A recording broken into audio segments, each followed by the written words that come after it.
So after watching the video from Professor Welch, I think he made some really good points about Web 2.0, such as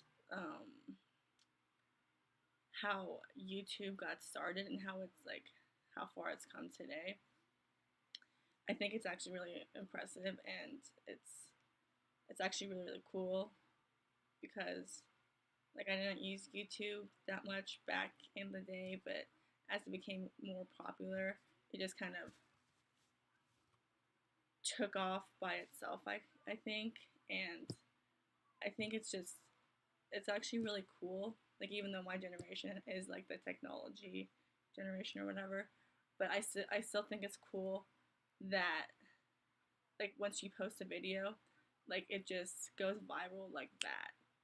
And I think that's also because of the other social medias that we have, like Facebook and Twitter, because once they go to YouTube, then you can share them onto your Facebook or to your Twitter or vice versa. So if you post a video on Facebook, then it'll somehow get to YouTube. And then it'll just go viral and be shared a lot and everything like that. That's kind of what I kind of like related to the most, was just like how it like how my I guess how I related to my generation and like sharing things and how things went viral. Um, the podcast that I listened to was Getting Curious with Jonathan Van Ness, and it was pretty much just about how, uh, I mean, it was just kind of like free talking. There's different topics, but he's from the show Queer Eye, if you've ever seen that show on Netflix. But he just kind of talked about the curious things that we think of, and just kind of out there. And it was actually really educational because a lot of it was like political type stuff. But I really liked it, and it was funny, and I actually really do enjoy listening to podcasts in my free time or when I'm doing homework. It just kind of it's it's very entertaining, but it's also good for like background noise, you know? And um, I think podcasting and blogging and wikis can be used in the classroom.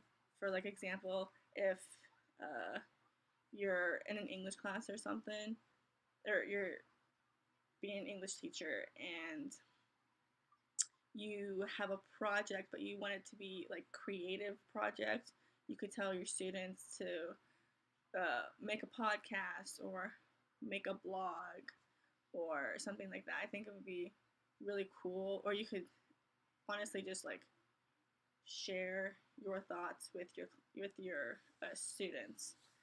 And also saying that I do think Facebook and Twitter and YouTube and Instagram, etc., should be allowed in the P through 12 environment because honestly, I mean, in our day and age, it's how students can, what's the word,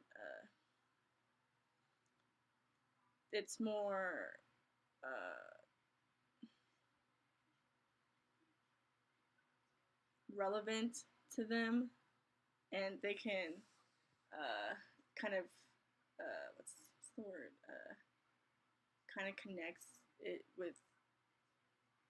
their school with that because they know how to use it, and because they've seen their siblings or parents or friends use it or their teachers, and it just comes to them, you know. And like I said before, it would be good for projects and stuff like that. um, the cloud-based bookmarking tool that I used was Reddit. And I mean, I've used Reddit before. I've been on there before, and it's interesting. But I would rather use bookmarks on just like my regular home page browser because I do that a lot. Like once I have like a website for a class or something, I just instantly bookmark it. So then when I'm ready, I can go back and read that article or whatever it is. So overall, I liked this chapter. It was very um, in my generation, so I liked it.